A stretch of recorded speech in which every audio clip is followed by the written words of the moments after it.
Good morning everyone to all of you dear students. प्यारे विद्यार्थी, आइए आज की क्लास को स्टार्ट करते हैं। और आज हम पढ़ने जा रहे हैं टेंस पढ़ने जा रहे हैं। चलिए आइए समझते हैं टेंस को, भली भांति समझिए सारे विद्यार्थी। देखिए टेंस कहते हैं किसे, इसको ध्यान से समझिएगा। टेंस मतलब होता है काल, और जब भी टेंस का चैप्टर पढ़ते हैं हम लोग उसको डिटेल से पढ़ने की आवश्यकता है टेंस। तो आइए डिफिनेशन हम लोग सीखते हैं। DEFINITI वर्ड डिफिनेशन मतलब परिभाषा। तो जैसे मान लिया जाए यह आपका समझिए कि यह कोई बच्चा है और इस बच्चे का समझिए कि इस पृथ्वी पर जन्म हुआ, और यह बच्चा धीरे धीरे क्या हुआ कि यह ग्रोथ करेगा और धीरे धीरे यह बड़ा होगा, और जब बड़ा होगा तो इसके ऊपर एक जिम्मेदारी आएगा और इसको कोई ना कोई एक काम करना पड़ेगा। और हर व्यक्ति अपने जीवन में वह जी रहे हैं और उसको जीवन जीने के लिए, जीवन यापन करने के लिए कोई न कोई काम करना पड़ता है हर व्यक्ति को। और हर व्यक्ति काम करते हैं अपने फील्ड में, जिसको जिस फील्ड में आनंद आता है, जिस फील्ड में जिसको मज़ा आता है उस फील्ड में वह व्यक्ति काम करता है। और वह काम जो है समय के अनुसार, टाइम के अनुसार परिवर्तित होते रहता है, यानी कि चेंज होते रहता है। अब देखिए डिफिनेशन आपका क्या निकला, समझिए ध्यान से।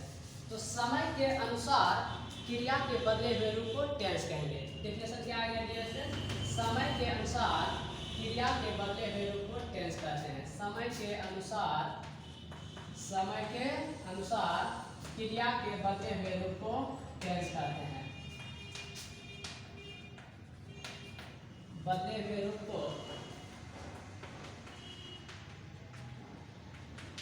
को टेंस कहते हैं। देखिए आपका डिफिनेशन क्या आ गया, तो समय के अनुसार क्रिया मतलब क्या आता है, भार मतलब क्या आता है, काम होता है। तो समय के अनुसार यानी क्रिया के बदले हुए रूप को टेंस कहते हैं। इंग्लिश में क्या आएगा definition, the form of the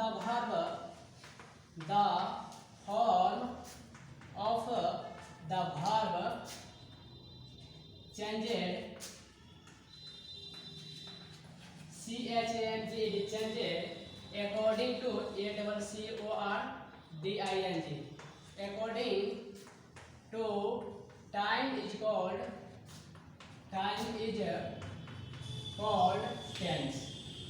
ठीक, क्या गया आपका definition, the form of the verb changed according to time is called tense. अब समझिए ध्यान से।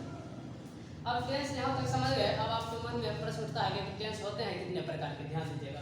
टेंस आप कह सकते हैं काइंड्स ऑफ टेंस, ध्यान दीजिए, काइंड्स ऑफ टेंस।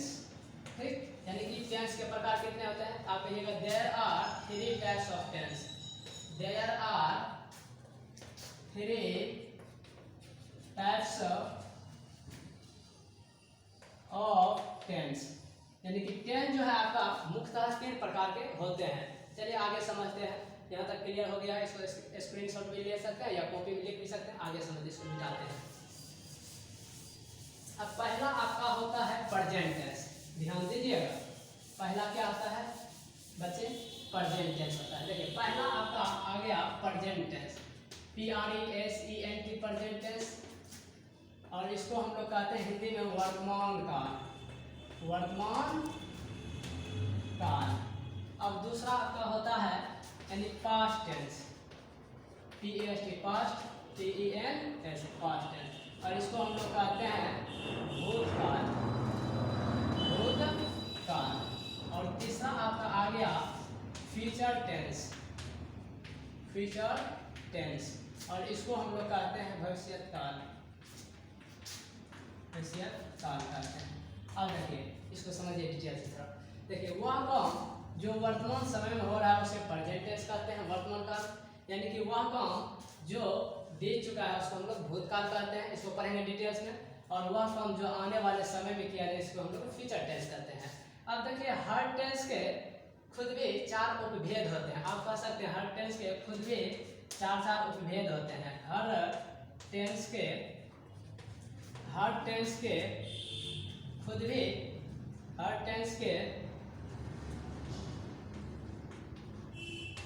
भी 4 उपभेद होते हैं। ठीक, ध्यान दीजिएगा। हर टेंस के खुद भी 4 चार उपभेद होते हैं। एवरी टेंस हैज आल्सो, देखिए समझिएगा ध्यान से, एवरी है AVER, every tense has also four kinds in itself, it SELF, इसको समझा देते हैं ध्यान से। देखिए क्या कह रहा है कि हर टेंस के खुद भी चार उपभेद होते हैं। हर टेंस के खुद भी चार उपभेद होते हैं। इंग्लिश में आप क्या कहिएगा, every tense has also four kinds in itself. अब इसको हम लोग डिटेल से समझते हैं। ऊपर से इसको मिटा दें, इसको लिख लीजिए जल्दी से, ठीक। आगे देखिए, अब देखिए हर टेंस के खुद भी चार उपभेद होते हैं, इसको सीख लीजिए ध्यान से। पहला होता है आपका, हम लोग कहते हैं इंडेफिनिट, INDEFINITE, इंडेफिनिट, ठीक, इंडेफिनिट। और इसी का दूसरा नाम क्या है, सिंपल नाम है, SIMPL, सिंपल। और इसको हम लोग हिंदी में कहते हैं साधारण, ठीक, लिख रहे हैं। आगे देखिए, और दूसरा आपका है इम्परफेक्ट, इम्परफेक्ट है IMPERFECT, इम्परफेक्ट। और इसी का दूसरा नाम है कंटिन्यूअस, CONTINUOUS, कंटिन्यूअस। और इसी का तीसरा नाम है प्रोग्रेसिव, PROGRESSIV, प्रोग्रेसिव। और इसी का पूरे का हिंदी आपका क्या हो जाएगा, इस तीनों का हिंदी हो जाएगा आपका यानी कि अपूर्ण। साथ साथ लिखते भी जाइए सारे बच्चे जो देख रहे हैं वीडियो। और तीसरा आपका है परफेक्ट, PERFECT, परफेक्ट। और परफेक्ट मतलब क्या था, आप बताइए जल्दी से। परफेक्ट मतलब पूर्ण, परफेक्ट मतलब पूर्ण, नहीं कहते हैं परफेक्ट है यानी कि पूर्ण है। अगला देखिए, अगला आपका है perfect continuous, PERFECT, perfect continuous, CONTINUOUS। Perfect continuous का मतलब होता है आपका पूर्ण या अपूर्ण, ध्यान दीजिएगा। परफेक्ट कंटिन्यूअस मतलब पूर्ण या अपूर्ण, एक बार चलिए आइए ऊपर से देख लेते हैं। तो बताइए every tense has also four kinds in itself, यानी कि हर टेंस के चार उपभेद होते हैं। कौन कौन बताइए, इंडेफिनिट, दूसरा नाम सिंपल, हिंदी बताइए साधारण। तो दूसरे नाम है इम्परफेक्ट या कंटिन्यूअस या प्रोग्रेसिव, हिंदी क्या आ जाएगा अपूर्ण। तीसरा देखिए परफेक्ट मतलब पूर्ण। और चौथा देखिए आपका परफेक्ट कंटिन्यूअस, हिंदी क्या आ गया, पूर्ण अपूर्ण। चलिए आज उसके बाद नेक्स्ट पढ़ रहे हैं हम लोग। अब एक एक को बारीकी से पढ़ते हैं। और हर टेंस में अगर जोड़ देंगे तो उसका खुद प्रकार हो जाएगा। जैसे मान लिया जाए प्रेजेंट में आप जोड़ दिए तो हो जाएगा present indefinite, present imperfect, present perfect, present perfect continuous. उसी तरह पास्ट में जोड़िए, past indefinite, past imperfect, past perfect, past perfect continuous. उसी तरह फ्यूचर में जोड़ दीजिए, future indefinite, future imperfect, future perfect, future perfect continuous. आइए अब हम लोग सिस्टमेटिक ढंग से बारीकी से एक एक करके पढ़ते हैं। चलिए इसको लिखिए, मिटाते हैं। चलिए देखिए, अब जैसे हेडिंग बनाइए प्रेजेंट परफेक्ट, जल्दी से लिखते भी जाइए आप लोग। देखिए हेडिंग बनाइए present perfect, PRESENT, present perfect, present perfect. और प्रेजेंट परफेक्ट को हिंदी में हम लोग क्या कहेंगे, जल्दी बताइए। प्रेजेंट परफेक्ट मतलब यानी कि वर्तमान काल, वर्तमान काल, ठीक। तो बताइए जल्दी से डेफिनेशन क्या आएगा। देखिए आप एक बार लिखिएगा, वर्तमान समय से संबंधित काम को प्रेजेंट टेंस कहा जाता है, यानी the work that has a relation with present time is called present tense. इसी को लिख रहे हैं, लिखते भी जाइए डेफिनेशन, DEFINITI, डेफिनेशन। देखिए डेफिनेशन क्या है आपका, लिखिए वर्तमान समय से संबंधित, वर्तमान समय से संबंधित, वर्तमान समय से संबंधित काम को, वर्तमान समय से संबंधित काम को प्रेजेंट टेंस कहा जाता है। एक लाइन में डेफिनेशन आ गया कि नहीं, सारे बच्चे लिखते रहिए। वर्तमान समय से संबंधित काम को प्रेजेंट टेंस कहा जाता है, कहा जाता है। इंग्लिश बताइए सर, आप बताइए इंग्लिश क्या आएगा। लिखिए the work that has a relation, the work that has a relation, the work that has a relation with, W-I-T-H, with, the work that has a relation with present time is called present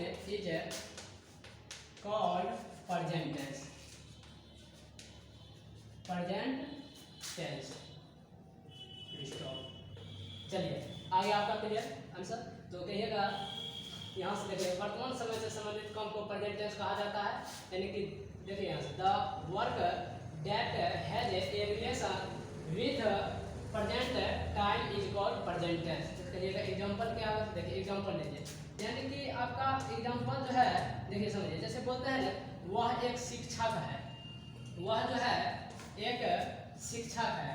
चलिए ध्यान दीजिए, वह एक क्या है जी, शिक्षक है। अब देखिए जैसे बोले वह एक शिक्षक है, जैसे बोले कोई व्यक्ति वहाँ है और कोई हमसे पूछ रहा है, कहते हैं वह क्या है, हम क्या बोले, वह एक शिक्षक है, यानी कि वर्तमान समय से संबंधित वह व्यक्ति है और वह कहीं कि अभी शिक्षक है और उससे परिचित करवा रहे हैं। तो बताइए वर्तमान समय से संबंधित वह व्यक्ति जो अभी है उसका क्या है, अभी उन्होंने पद शिक्षक है और अभी वर्तमान समय में हुआ है, इसलिए मतलब वर्तमान समय से जो संबंधित सेंटेंस रहेगा उसी को आप कहिएगा प्रेजेंट। इसका इंग्लिश क्या आ जाएगा, he is a teacher, he is a TEACH teacher. अब देखिए पहचानने का नियम शॉर्टकट में आपको बता देते हैं, rule of sine. Rule of sine का मतलब यहाँ लिख देते हैं और आप लोग लिख लीजिएगा, rule of sine, rule of SIGN। Rule of sine का मतलब होता है पहचानने का नियम। जब भी सेंटेंस में आपको मिल जाए हाय, हूँ, हो और वर्तमान समय से संबंधित वह काम रहेगा, यानी उस व्यक्ति का पेशा वर्तमान संबंधित से रहेगा, तो उसी को आप लोग कहिएगा प्रेजेंट। इसको लिख लीजिए और उसके बाद हम लोग मिलेंगे कल नेक्स्ट वीडियो में। तब तक इसको पढ़ते रहिए, रिवीजन करते रहिए और सब दोस्तों को भी बताते रहिए और उनको भी थोड़ा सलाह देते रहिए। मिलेंगे नेक्स्ट वीडियो में। Thanks for watching this video. सारे बच्चों को धन्यवाद।